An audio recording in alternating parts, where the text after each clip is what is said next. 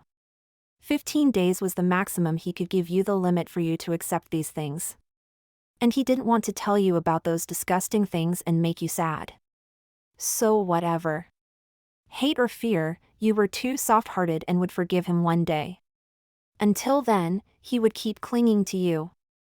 Extra, Nathan's perspective. My father was a madman, literally. Naturally, I am too. I realized this when I was very young. Of course, thanks to my mother's teaching, I barely developed a semblance of normalcy. But then they both died. Idiots often teased me about it. Whatever. Idiots aren't worth my time. When I transferred schools for the last time at 18, I met my destined love. From that moment, I suddenly understood my father. Because my wife is really adorable. I want to be close to her every day. She even felt sorry for me when I was isolated. How can she be so lovable? Then I accidentally noticed the bruises on her body. Who's bullying my wife? Who is it? I was furious. So from that day on, I secretly followed her every day to protect her and hired someone to investigate. It was her mom. Damn it! Even a future mother-in-law can't bully my wife. But since my wife still loved her mom, I could only hold back. Until the day of the college entrance exam, I learned that that wicked woman was crazy enough to try selling my wife to pay debts. Haha, good. I used some tricks to make her get what she deserved. In college, I often messaged my wife and shared my life with her, but she seemed scared and blocked me several times. Sigh. I thought about going to find her, but I'm still not normal enough. My wife is so timid, she probably wouldn't like me. Thinking about this made me sad, and when I'm sad, I only think of her more. Oh my! Is today a special day? My wife actually called me first. And wants to live with me. Basically, she wants to be with me. More like she wants to marry me. Ah. I don't care. From now on, today is our anniversary. I dressed up carefully and quickly drove to my wife's place. Long time no see, actually just half a day, but she's still so cute. She's looking at me. I'm so nervous, what to do? Wife, please stop looking, I'm about to burst. At the red light, I subtly adjusted my posture. Can't let my wife notice, otherwise, she'd think I'm a pervert. Too bad she didn't recognize me. So sad. Who understands, my friends? My wife! She's actually teasing me. How can anyone stand this? I'm about to explode. But my wife looks scared. Whatever, I'll collect some interest first. That kind of thing will wait until she loves me. Today is my wife's birthday. I made her a big cake. She looked at me with teary eyes and was so touched. Time to make a wish. Did wife understand my hint? Turns out she did. She said she liked me. Ah! I like my wife too. I only love my wife in the whole world. Finally, I get to enjoy the good stuff. Tears of joy. The next day, I took advantage of the moment and took her to get our marriage license, hee hee. Now she's really my wife. Oops, wife accidentally saw my true self. Wife looks so sad, she ran away. Sigh, give her some time to accept it. She's so timid, I must have scared her. On the 15th day after leaving wife, I missed her, missed her, missed her. I can't stand it anymore. I'm going to find her. Damn. There's some jerk hitting on my wife here. I got rid of him immediately. Don't misunderstand, it was legal. What? Wife doesn't want to come back with me. Am I not your most beloved darling husband anymore? I don't care, I don't care, I don't care. Wife must be lying to me. Wife loves me the most.